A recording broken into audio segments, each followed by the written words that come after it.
Kami po ay taos-pusong nakikiramay po sa inyo, sa pamilya ng naiwan ni Ate Gloria. Isa sa paglilingkod na aming ginagawa, meron kaming grupo na tinatawag na Open Door Ministry. Kung inyo pong mapapansin, ang aming nasa unahang damit ay Let Jesus In. Kinakailangan makilala natin si Kristo upang ang buhay natin ay mag-iba. Sa buhay na ito, pwede maging iba ang purpose ng buhay natin. Yung aircon, ginawa siya para palamigin ang isang silid. Yung damit, ginawa siya para suotin. Yung sombrero, ginawa siya para isuot sa ulo. Pwedeng maging iba ang purpose niya. Yung aircon, pwede mong pampalibag yan.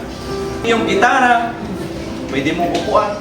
Ano pa man ang gusto ng taong gawin sa isang bagay na nilikha o ginawa sa sanlibutan ito ay pwedeng mag-iba ng purpose. Sino ang nagdideklara at sino makapagsasabi kung ano ang purpose ng isang bagay? Sinong gumawa ng gitara? Siya lang ang makapag-declare o siya lang ang makapagsasabi kung ano ang purpose kung bakit ginawa ang isang bagay. Kapag ang isang tao ay nag-declare sa kanyang buhay na ito ang purpose ko, pwedeng nag-iiba. Pero ano ba talaga ang purpose? Bakit ginawa tayo ng Panginoon? Tanongin na ba yan sa sarili ninyo mga kapatid? Ano ang purpose ng buhay ko? Meron bang nakapagsabi sa inyo na siya'y mamamatay na pala? Wala. Isa sa patunay na hindi natin hawak ang buhay. Wala tayong magagawa kundi darating tayo kagaya ni Ate Gloria.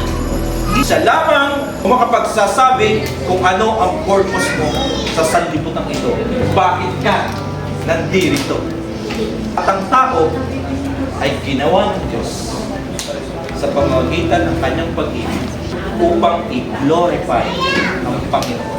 Ang gusto ng Diyos, yung mga ginagawa natin ay ikakalwalhati ng kanyang pangalan.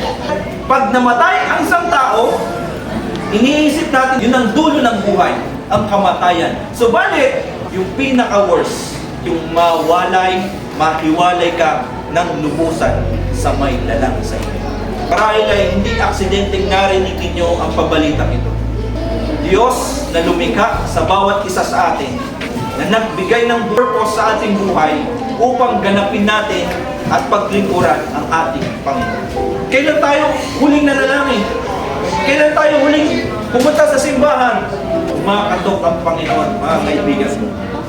Kumakatok siya araw-araw, minuminuto sa buhay natin para hanapin siya, tanggapin siya, papasukin siya, at gusto ng Panginoon.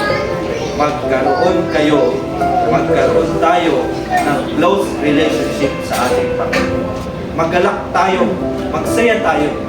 Bagaman mayroong kalungkutan, mayroong mga ganitong mga pagpupulong, mayroong umiiwalay sa atin, ang Diyos na siyang magbibigay ng pag-asa para kung dumating man yung ganitong kalagayan sa buhay natin, mayroong pag-asang buhay na walang hanggan. Sapat na ang mga payak na salita sa gabing ito.